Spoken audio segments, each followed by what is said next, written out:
fascism is alive and well in the Democrat Party. Every American should be outraged by this, but they won't be. Most Americans are asleep, pacified or apathetic, while Democrats intentionally destroy this country. What will it take to wake the American people up? No one seems to care about the partisan prosecutor in New York. She's abusing the rule of law.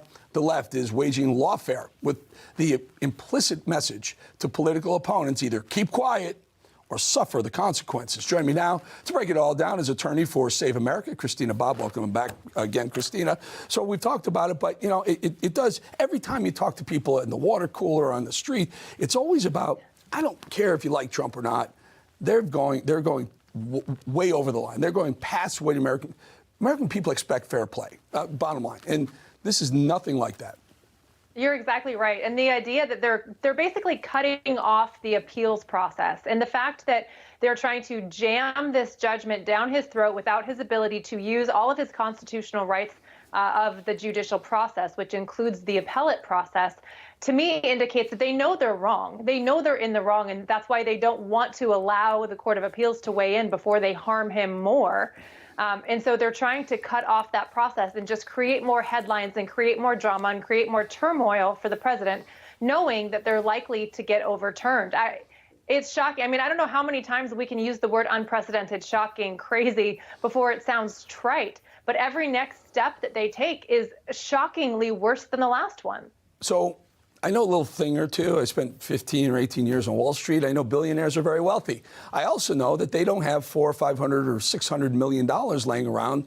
If it's this judgment or the E. Jean Carroll judgment, they don't have it laying around. They have it in assets. Right. They have it in buildings. They have it in real estate.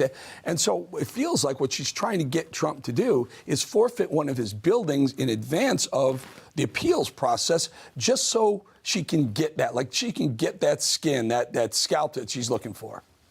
That's exactly what she's trying to do. And that's exactly why the law allows for the appellate process. And that's why Judge Engoron was overturned earlier in this case when he tried to strip Donald Trump of his business licenses. That was overturned on appeal because they're saying, hang on, like that's irreversible damage. So allow the judicial process, the justice system to play out before you inflict an injury that is irreversible.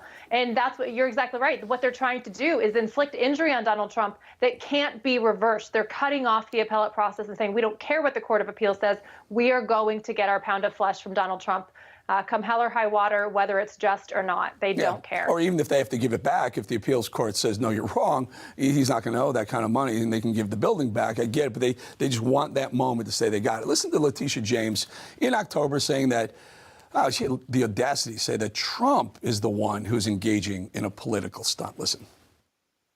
This case was brought simply because it was a case where individuals have engaged in a pattern and practice of fraud.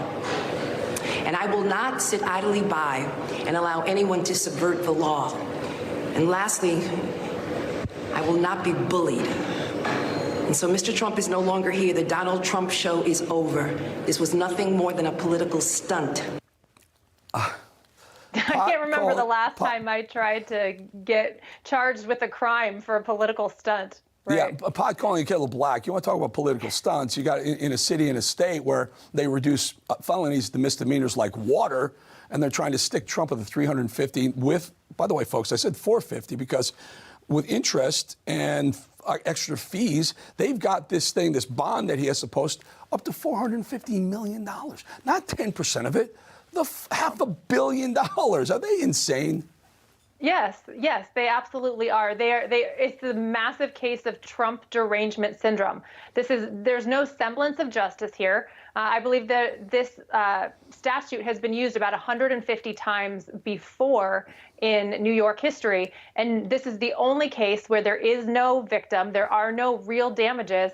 And I'd be willing to bet that this is one of the most outrageous penalties, despite the fact that nobody was hurt. So, yes, they're quite literally insane. Christina, I'll say it again. I say it every single night here on this show. $450 million. It's going to go to New York State. What are they going to do with that? There's no victims. You know what they're going to do. They're going to use it for their love affair with the illegals, migrants that are coming into the city. Christina, I got to go. Appreciate your time. Christina Bobb, thank you so much. Thank you.